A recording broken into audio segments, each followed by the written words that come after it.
যারা নির্বাচন করবে তারা গণমাধ্যমের সঙ্গে মালিকানার সঙ্গে কোনোভাবেই যুক্ত থাকতে পারবে না, কিংবা গণমাধ্যমের মালিকানার সঙ্গে যুক্ত এমন কেউ নির্বাচন করতে পারবে না। যদি নির্বাচন করতে হয় তাকে পদত্যাগ করে যেতে হবে। একটা নির্বাচন ব্যবস্থা সংস্কার কমিশন গঠন হয়েছে। এইটার ফলাফল আসার আগেই যখন একটা নির্বাচন কমিশন গঠন হয়ে যায়, এবং এটা যেই এবারে 5ই আগস্টের একটা ক্যারেক্টার যেটা ছিল, যে সেটা হচ্ছে যে বৈষম্যের বিরুদ্ধে একটা আন্দোলন ছিল, কোটার বিরুদ্ধে আন্দোলন ছিল, কিন্তু আমরা দেখলাম যে এবারও ঠিক ওই আগের কোটাতেই একটা নির্বাচন কমিশন ফর্ম হয়েছে।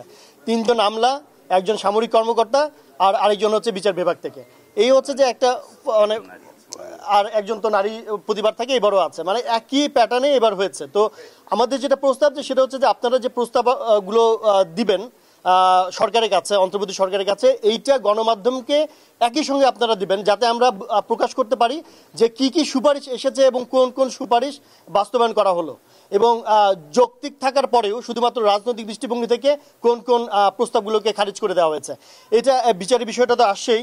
আর আরেকটা বিষয় হচ্ছে যে আমাদের এখানে যে একটা প্রবণতা তৈরি হয়েছে, যে জাতীয় নির্বাচনের মতো আমাদের যে এফবিসিসি আছে, যে বিজিএমএ আছে, এই প্রতিষ্ঠানগুলো আমরা দেখছি যে কোনো ধরনের নির্বাচন হচ্ছে না। তো আমাদের একটা প্রস্তাব আছে যে সরকারের নিবন্ধিত যে ব্যবসায়ী সংগঠন বা কোনো ধরনের সংগঠন যেগুলো থাকবে, সেগুলোতেও আসলে নির্বাচিতই প্রতিনিধি থাকতে হবে, নির্বাচনের মধ্যে এগুলো গঠিত হতে হবে। এটা তো বিনা প্রতিদ্বন্দ্বিতায় মানে সিলেকশনের যাতে কোনো ধরনের সুযোগ না থাকে, এই প্রস্তাবগুলো আমাদের ছিল।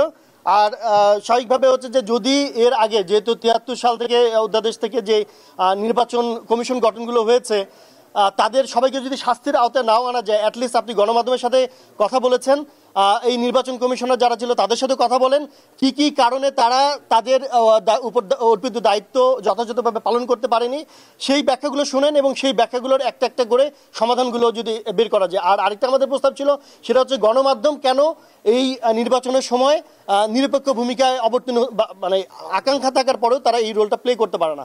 তো আমাদের একটা প্রস্তাব ছিল যে যারা নির্বাচন করবে তারা গণমাধ্যমের সঙ্গে মালিকানার সঙ্গে কোনোভাবেই যুক্ত থাকতে পারবে না, কিংবা গণমাধ্যমের মালিকানার সঙ্গে যুক্ত এমন কেউ নির্বাচন করতে পারবে না।